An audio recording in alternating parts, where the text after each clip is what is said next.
Now, we've also been talking about the idea of the unlibrary. When I worked in libraries, the problem always was not having enough material, not enough books on the shelves. And I think, although the discussion about libraries issuing e-books is very interesting and important, the real problem is something quite different. We now have with us, in our laptops and whatnots, a huge library of information. What we need is a local place to bring that stuff, to get advice on how to use it properly, how to use new tools, how to search, and also to join the conversation, find people to help us with our enthusiasms and interests. It's exactly what libraries have always really done, but the reason to go was to find the book. So we now have this strange need for spaces, public spaces, and we're in a building which is a fascinating example, I think, of a place for reading, which feels to me much more than just a depository of books.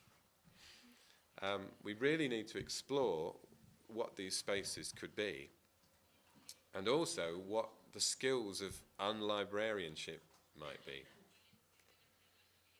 I should explain, an unconference, I don't know if you have them here, it's a sort of digital form of open conference where people write the agenda when they get there.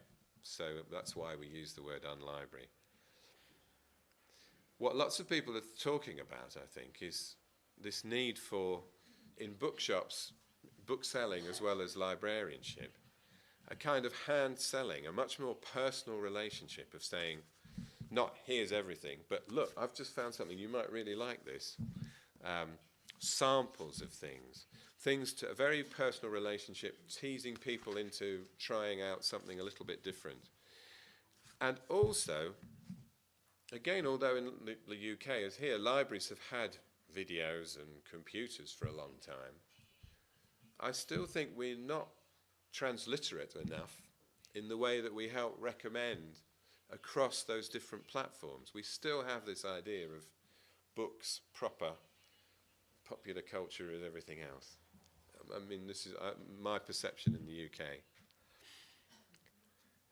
I think it's a real challenge to libraries which exist in bureaucratic structures, because I think at the moment, a library in Britain may not be the best place to go for advice on what to do with an iPad or how Twitter works. There tend to be firewalls and a lot of fear. And I think that we need not so much to think about having lots more technical kit, but being able to be up to speed and comfortable about talking about these things. Human Googling. We need real people, going back to the idea of providing a really exciting imagination service, who can help us, in a way, make sure that the internet becomes increasingly the best library you could imagine, rather than just a sort of shop for commercial forces. We need to be making sure that free reading goes on there and continues to go on there, because it's a brilliant place for exactly that experience of seeking out what you want and engaging personally with it. To wind up, one of the things we do, and perhaps we could connect up on this, we run something called the If So Flow network, and which is for literature organisations looking at the challenges of the digital age, where a lot of organisations, well, the ones which were all about opening up access, suddenly everyone has access.